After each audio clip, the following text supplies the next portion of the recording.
Love one another as I have loved you. We call this the new commandment because it's what Jesus called it. Like the word gospel, however, we've heard it so many times that it does not strike us as news in any way. It's old hat, familiar territory, memorized and forgotten. Hear the first few words and tune out. But we don't know it like we think we do. Anyone who thinks the gospel isn't news isn't really listening. Anyone who thinks this commandment isn't new doesn't know what love is. So that will be our theme this Triduum, love. Today, tomorrow, and for Easter, we'll dive more deeply into this poor, abused, overused, neglected word, love. Do you realize what I have done for you? Jesus asks. The half-consciously nod-along answer is, you washed our feet. And that's true, but it's not enough to get the fact straight. There's more to this. Jesus tells the apostles, if I, the master and teacher, have washed your feet, you ought to wash one another's feet. I've given you a model to follow, so that as I have done for you, you should also do. What did Jesus do that we should also do? From parish priest on up to the Pope, apostles all around the world are literally washing feet today. Yet, simply washing feet is too limited an answer. This is a sign of a deeper reality, what we call a sacramental. Like the 7 sacraments, like all sacramentals, it's an external reality that points us to something deeper. And that deeper reality is the real content of Jesus' command. Love one another as I love you. And washing their feet makes this love real, tangible, and present in this moment. Simply telling them he loved them would not work. But neither can love be reduced to the mere external act of washing feet. And of course, the common interpretation of this teaching is that we should love the poor, that we should humble ourselves to be kind, to love and serve even our enemies. After all, Jesus washed even Judas's feet. And this is not wrong. If we neglect the poor, we risk damnation. But to jump straight to that conclusion can miss so much. If there is something new about this command to love one another, it is not a generic command to be good to the poor. It is the way that loving service takes place. Jesus did not up and wash the feet of random strangers. He did not pay someone else to make sure feet were washed. Now, John is pretty clear about the order of events on this night. First, he tells us Jesus loved his own in the world and loved them to the end.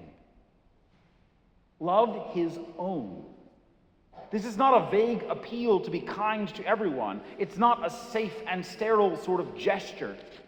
It's an investment.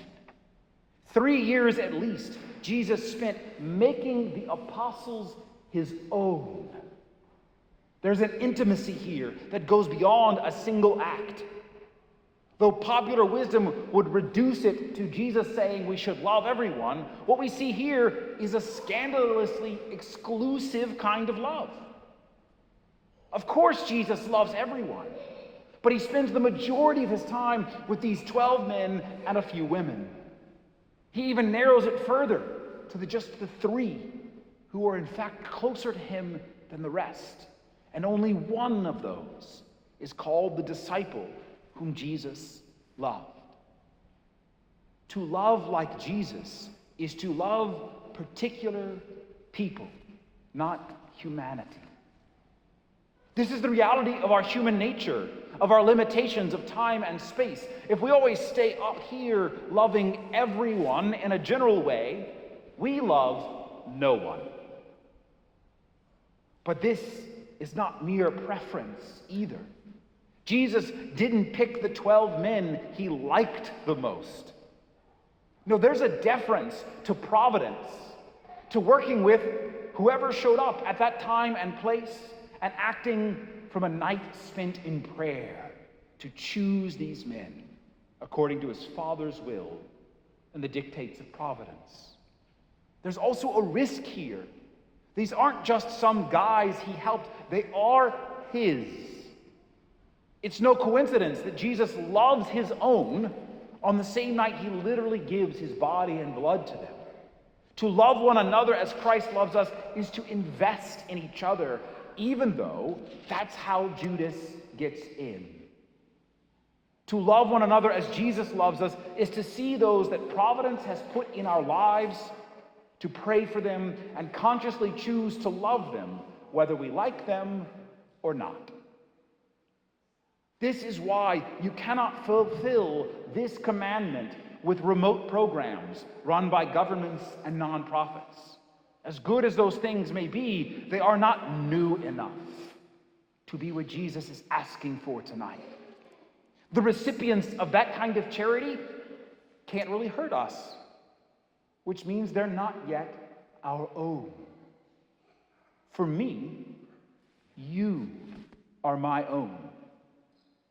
Providence has put the people of Generet, of St. John's, before me, giving you more right to my time and attention, more power to receive from me and to hurt me than others.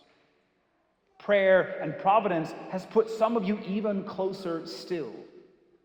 Though by no means perfect, the extra time and attention that some of you receive from me is a sacramental sign, a real-world embodied expression of a love that truly is for all of you. Yet the people of St. John's are not just my own, but ought to be your own. For all my efforts, success, and failures in this, your own response to this command cannot be forgotten. Providence has put you here too. But have you made us your own? Have you embraced the people of this time and place? Are there a dozen people in this community you can call your own? Even 3 of them? Have you prayed for them, invested in them, whether or not you always liked them? Have you allowed us to make you our own?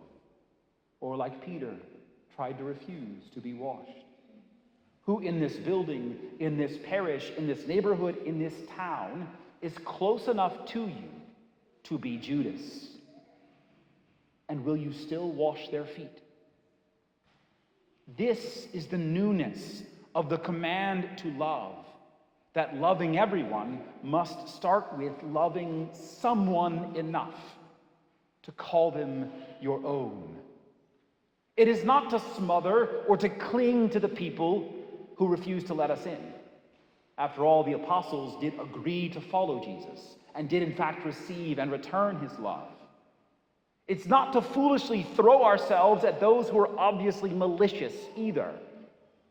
No, it is to risk investing in fallible, broken people, people who will accept that love and even love us back, but could nonetheless one day succumb to their faults at our expense.